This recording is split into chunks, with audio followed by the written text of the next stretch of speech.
The number one thing that stood out to me about the whole show, Bayley. The Bayley promo. Now, the first time they showed Bayley, I shouldn't say the promo, the Bayley vignette. The first time I saw it, I was very much intrigued by it. But then the last like 3 to 5 seconds, they did this weird graphic with Bayley where they showed almost her head shaking or her head spinning, and I didn't understand it. And it kind of threw me off because it was the last thing I saw. Now I'm starting to get it. Now I'm starting to become interested in it and intrigued by it. Nick, if I'm listening to this the right way, I'm not an expert on Bayley's career, but the voices that she's hearing in her head are the three different aspects of her career. I guess when she was an uber baby face, when she was a heel, and then how would you describe that other personality or characteristic?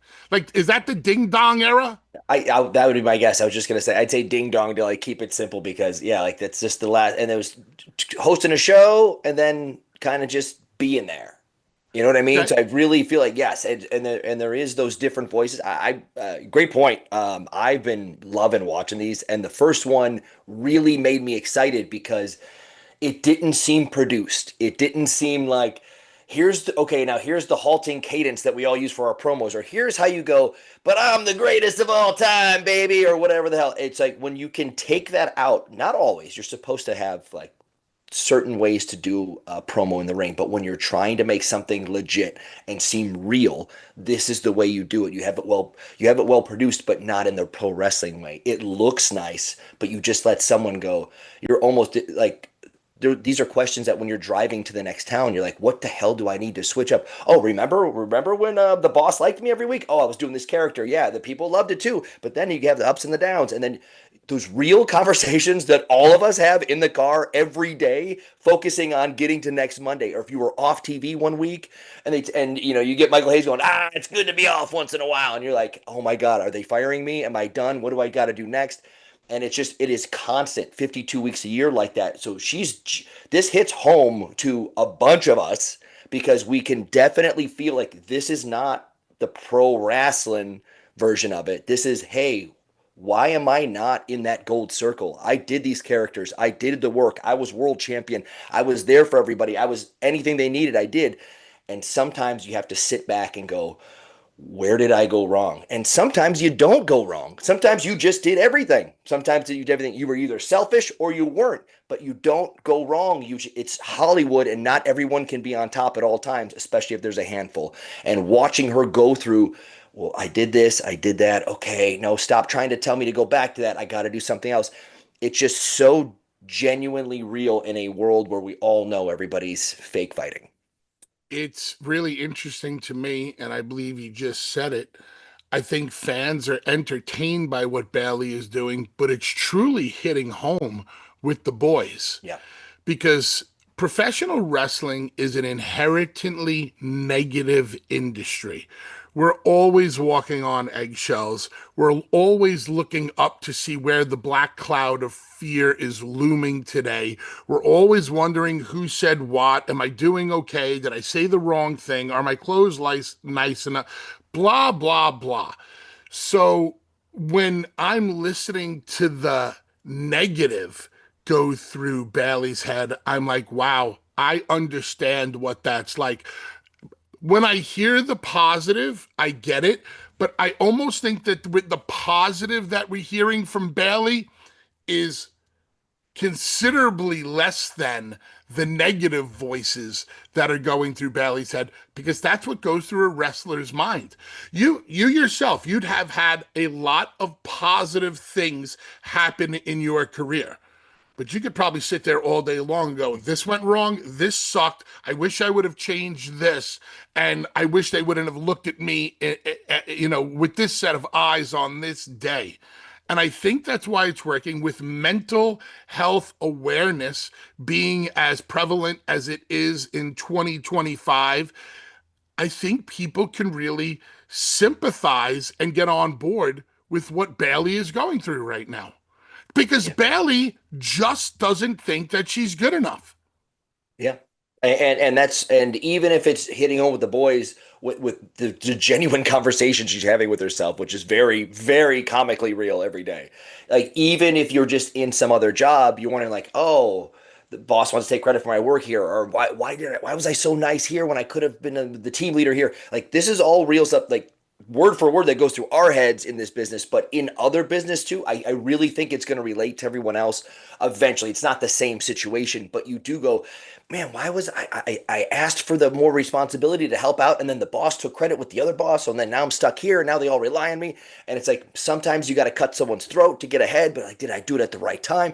And it's like all of that is coming together, and I think it can apply to other people too. But man, that conversation she's having is one that we've all had, and not once in a while.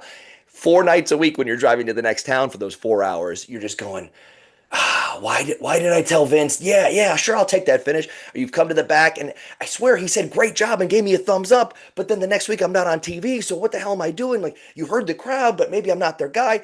And it's like that is all real to all of us, except for maybe Roman or Cody or something. It's all of us. And when you see that happen, I feel like that's something that you can relate to no matter what your job is. When you just talked about coming through the curtain and you've just heard what the crowd told you, then you come back through the curtain and maybe your agent or your producer pulls you on the side. And one of the things that used to bother me the most, that would really sit with me, where I would think about it, like we heard Bayley thinking about these things, is coming through the curtain and your agent is waiting for you and he's like, you did this wrong, or why did you do this? And oh, that didn't work. And I, dude, I never held back. And I would look at that agent and I would be like, did you just fucking hear what those Yeah. 20,000 people told us? And Yeah. you're going to tell me my side headlock takeover wasn't that good? I mean, like what were you listening to? What were you doing?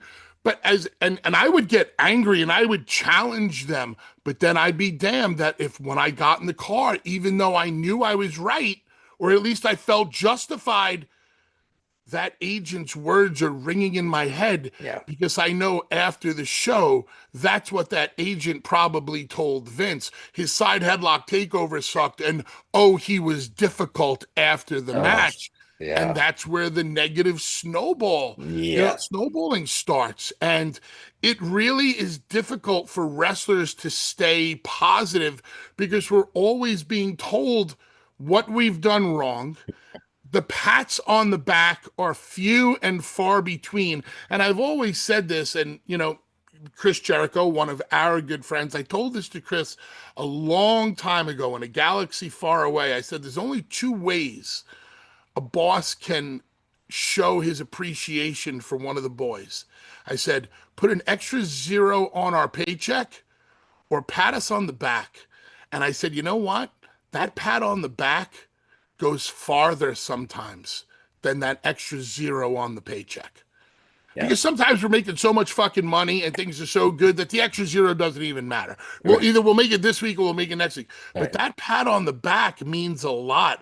And it sounds to me like Bayley is the voices in her head are acknowledging that she hasn't been patted on the back very often, and it might be all her own fault. Sheesh. Yes.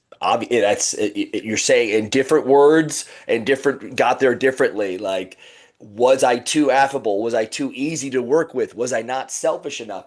And we've all been there. We've all done the same thing. And like much like you said, coming to the back, we don't get told this was great, this was great, this was great. You could work on this one thing, but don't worry about it.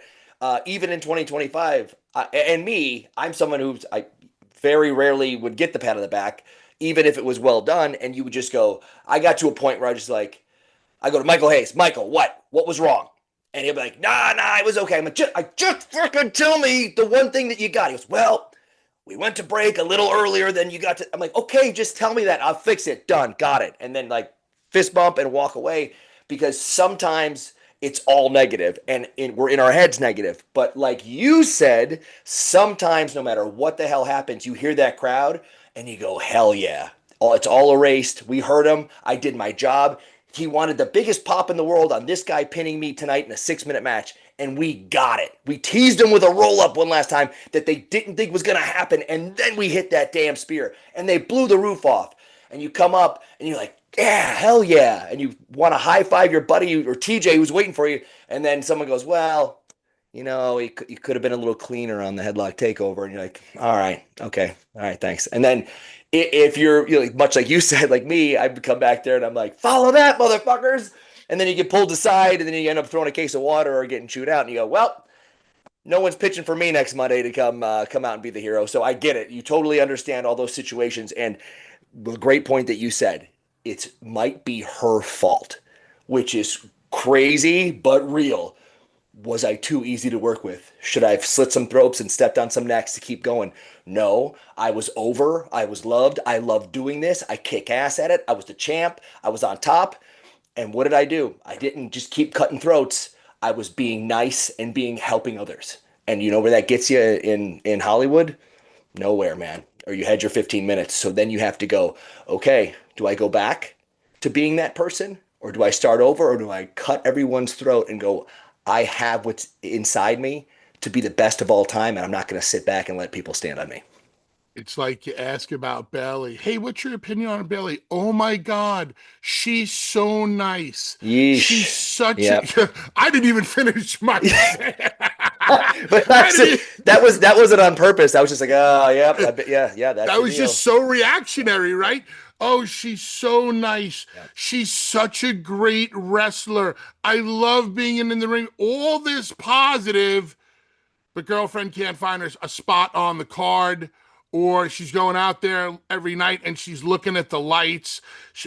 And can you imagine, like, if you are Bayley and the self-doubt of knowing I was one of the original four horsewomen. Charlotte Flair takes helicopters to shows and drives on yachts. Becky Lynch can do whatever the hell she wants. Mercedes has 97 championships around her waist. And I'm sitting here wondering why I can't get a sniff of what these other women have. Where did I go wrong? And I think the self-doubt really resonates with fans because I think they have all gone through self-doubt. And I think what Bayley is doing resonates with us because we understand dead on balls what she's going through.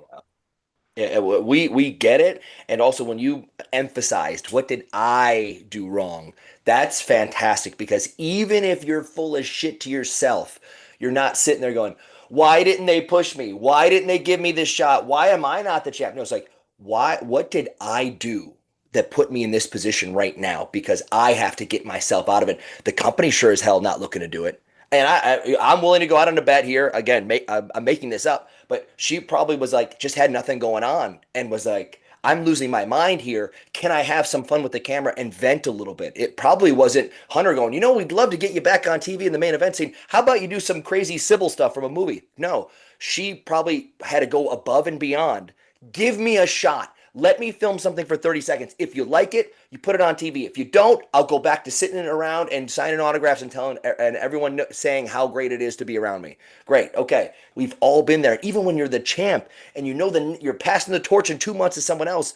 After that, where do you go? Because your ass is out of there if you're not fighting for something. And maybe she was just too nice. And that happens to all of us. And I hope Not now. me. Yeah, yeah, sorry. You know what?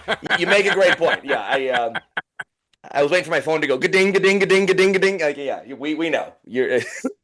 I was not nice. But and the funny thing is, like, I'll come back and be a jerk to the back because I know what we just did. But then when it's time to help somebody out, I can't help myself. There's an issue there. It's to a fault, but that's fine. She's focusing on herself. And if you push it all on the office, now you're the bad guy and you're blaming everyone and you're making excuses. She's making no excuses other than she goes, I let this happen. I let that spot get taken away. Now I'm finding a way to make it work. The only thing I would have changed, I wouldn't do anything creatively different. I would have just, once I think they took her off WrestleMania and everybody knew about it and she talked about it in an interview, I say you leave her off TV, not even helping someone out, not running in, not taking a pin.